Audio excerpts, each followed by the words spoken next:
All of you who have followed me for a while will know I live my life by the phrase, I will not be defeated. This is basically my self-motivation when it comes to setting goals and achieving them, and basically keeping my mind on track. In layman's terms, I will not accept defeat, unless it's charity football matches, or foot golf, or Warzone. Then I accept defeat quite a lot. Moving on, but there is a man who has lived who is the physical embodiment of this phrase. Someone so driven and so courageous that if you were to offer me a 1 round of boxing against this man, or the choice of sticking a 17-inch dildo up my arse, I'd ask you where's the best place to buy lube. Just like the first instalment of the Beyond Fiction series, we're going to be travelling to the Vietnam War. And before someone thinks I'm some kind of scholar or fanatic to this conflict, I can assure you that this is nothing more than just pure coincidence. And unlike Carlos Hathcock, the white feather, whose exploits spread over the course of a couple of years, this man's ordeal was over the case of 6 hours, or more known as 6 hours in hell. Master Sergeant Roy Perez Benavidez, the soldier who refused to stop. Raul Perez Benavidez was born on August the 5th, 1935 in Cuero, Texas. I don't know if I pronounced that right, but fuck off, it's Texas. Roy was the son of a Mexican farming family, and unfortunately by the age of 7, both of his parents had passed away from tuberculosis. Roy and his younger brother Roger then moved to El Campo, where they were raised by close relatives. He took up a lot of jobs at a very young age, whether this be shining shoes at the local bus station, helping out at a tyre shop, or even spreading his work to other farmlands. By the age of 15, Roy would drop out of school so he could get a full-time job to help out providing food and money for the family. In 1952, Roy enlisted into the Texas Army National Guard, and in 1959 he switched to active duty, where he would begin training for the Army Special Forces and also the Green Berets at Fort Bragg. Now I'm actually going to skip over some early parts of his military career purely because looking at a script makes me go cross-eyed, but there is one notable event which I really think deserves mentioning and will give you a bit of an insight into the badass that Roy would become. During his tour of duty in Vietnam, Roy stepped on the landmine and was immediately rushed back to the USA to begin treatment. It was the doctors at Fort Sam Houston that had come to the collective diagnosis that Roy would never walk again. Sergeant Benavidez had other ideas and began a nightly ritual where he would begin rehabilitating himself and redeveloping his ability to walk. Every night he would force himself out of bed and crawl towards the wall nearest his bedside, where he would prop himself up and lift himself unaided, where he would stand against the wall, looking down at his legs and beginning with just his toes, trying to wiggle them, left foot, right foot. When that started to work, he'd then move on to moving his feet, and then sometimes even moving on towards his legs. After a year of excruciating self-physiotherapy that often left him in tears by his own admission, Roy walked out of the hospital, arm in arm with his wife, ready to return to duty. Badass. It's also a worthy note to add that every night when he was putting himself through this and trying to get himself better, he was being encouraged by the other patients in the ward, some of whom were amputees. As they encouraged him through the night, they did their best to sort of push him on, but not to make the nurses aware that he was actually doing this, because the nurses would come in and slip him a couple of sleeping pills and he'd have to go to bed, which I've got to say is pretty fucking awesome. So we've established that Roy is someone who won't even take a doctor's advice lying down, no pun intended, and will say fuck you to an impossible situation. So let's get straight into the 6 hours of hell. Here's the scene. The 2nd of May 1968 at 1:30 p.m, a 12-man Special Forces group has been surrounded by a 1,000-strong battalion of North Viet Cong soldiers. 3 attempts by helicopters have been made to rescue the group, but all have proved unsuccessful due to the heavy gunfire and rockets being launched at the helicopters from the North Viet Cong army. Roy heard the distress call on the radio and jumped on a 4th helicopter in an attempt to evacuate the 12-man squad. He was armed with only a knife. If I laugh at any point during this, it's not because I find it funny. I find it pretty much unbelievable, and this is my brain's natural response. Boop. Professional mode. The 4th chopper wasn't actually able to land near the trapped squad, so had to back over 75 yards away, where Roy would jump from the helicopter, 35 feet to the ground. I would like to remind you that this is someone who was told he would never walk again. After landing, Roy picked himself up and began hurling feet towards the trap squad, and he was hit in the right leg with a bullet. He fell to the ground, picked himself up, and continued, where a grenade would then blow up in front of him, covering his face in shrapnel and knocking him back to the floor, where he would then again pick himself up and continue heading towards the trap squad.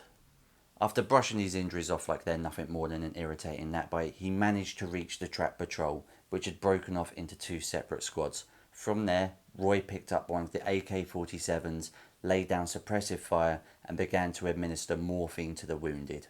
Now, while doing all this, Roy somehow managed to even call in an airstrike on the Viet Cong, a support helicopter, and took a second bullet to his right thigh. The second chopper arrived, laying down suppressing fire and landing near the group, with Roy putting on not only the injured but all the dead on board. The Viet Cong saw the helicopter and started to lay down massive amounts of fire, to which Roy responded by telling the pilot to take the others away, and he would lay down more suppressive fire from the fucking ground. Roy spotted the second group and saw a body laying near it, and it was actually one of his close friends, Leroy Wright, who had saved Roy's life in a previous mission. Unfortunately, he had been killed. Whilst Roy made his way over to the second group, he passed Leroy's body and managed to remove all documents from it, which could have been used as intel against the Americans should the Viet Cong capture the body. So, a small recap of where we are at this particular moment. A 35-foot jump from a helicopter, 2 bullets to the right leg, a grenade to the face, laying down suppressing fire, calling in airstrikes, calling in backup, treating the wounded, and even helping getting the dead on board the evacuating helicopter. And it's not even close to being over yet. While Roy was attending the second group of survivors, he was hit in the stomach by a third bullet. Then a grenade exploded behind him, covering his back and the back of his head in shrapnel. And then the pilot of the evacuating helicopter was shot, causing it to crash. Even with everything he'd been through, Roy managed to limp his way over to the crash site and extract all the wounded personnel on board. From there, he began to set up a defence perimeter. By the time another chopper arrived, it is said that Roy was pretty much blinded due to all of the blood in his eyes, and the only way he could coordinate defence attacks or airstrikes was by his hearing alone. Once the chopper landed, Roy began moving the injured personnel on board one at a time, and during his second trip, a Viet Cong soldier actually snuck up behind him, hit him in the face with the butt of his rifle. There was a struggle, and Roy was slashed with the bayonet of the rifle. Roy killed this man in hand-to-hand combat. Okay, so another recap just so you can remember where we're all at. 3 gunshot wounds, 2 grenades, 1 jump from a helicopter, blood-induced blindness, and then he kills in hand-to-hand combat a soldier who had the jump on him. Do you understand the dildo choice I made earlier? During all of these trips to evacuate the wounded, Roy still laid down a suppressive fire because the Viet Cong had turned all of their intentions towards yet another helicopter. Roy kept his cool in, I can only imagine what is the most agonising pain that anyone's ever felt ever, and managed to save all 8 of the injured personnel. Near death, Roy finally boarded the chopper, intestines exposed, dislocated jaw, multiple slash and gunshot wounds. It's theorised, but there's a few sort of conflicting accounts, but the total number of injuries he had when he finally got on board that chopper totaled at 37. During their flight to the field hospital, Roy closed his eyes. Once they reached their destination, the alive were attended to, and the dead were removed one by one and placed into body bags. Master Sergeant Raul Perez Benavides was pronounced dead. Now, if I have a smile on my face, I'm not laughing at that. I'm laughing about what I'm about to tell you. As they were about to zip up the body bag, Roy spat in the doctor's face.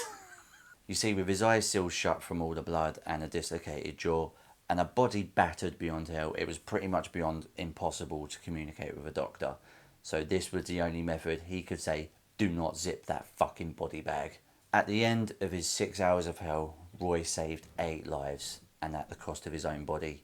He would spend another year in the hospital recovering from all of his wounds, which also in totaled 8 confirmed gunshot wounds.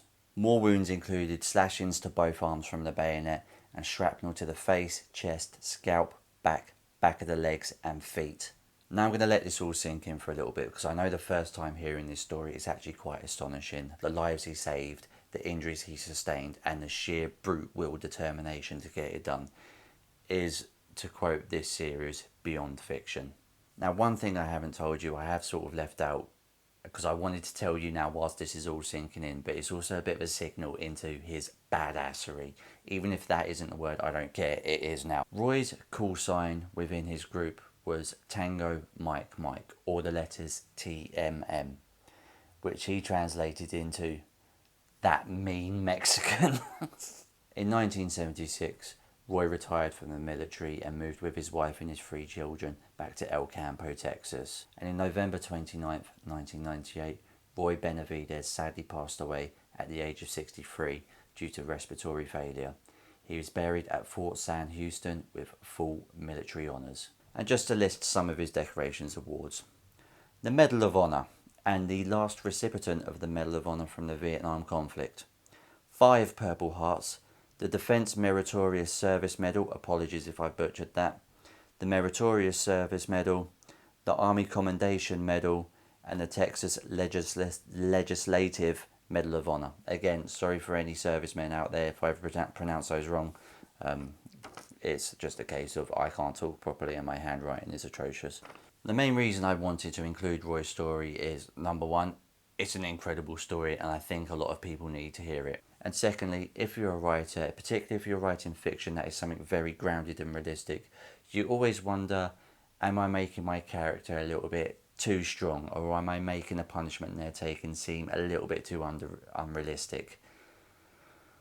Well, Master Sergeant Benavidez has just given me permission to go absolutely ham with my next books.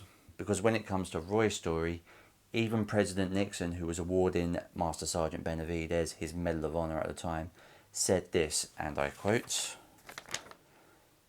"If the story of his heroism were a movie script, you wouldn't believe it."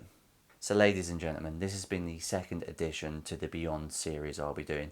I know the first 2 videos have been about Vietnam soldiers, but one of them is directly linked to my first 2 books, and I think Roy's story now might have a bit of an influence, knowing what people are capable of in stressful situations with an adrenaline surge. What we can do as humans is incredible. So to the first 2 soldiers of this series, Carlos Hathcock and Roy Benavidez, I salute you. If you did like this video and would like to see more, I'm currently uploading round about a video every 2 weeks, just as I'm getting used to my writing and YouTube commitments. If you do want to see more, make sure you smash that subscribe button. If you did like this video, please leave a cheeky like, and I will get back to you as soon as I've got another video lined up, which is going to be in the Writing Ting series. But as always, much love, take care, peace.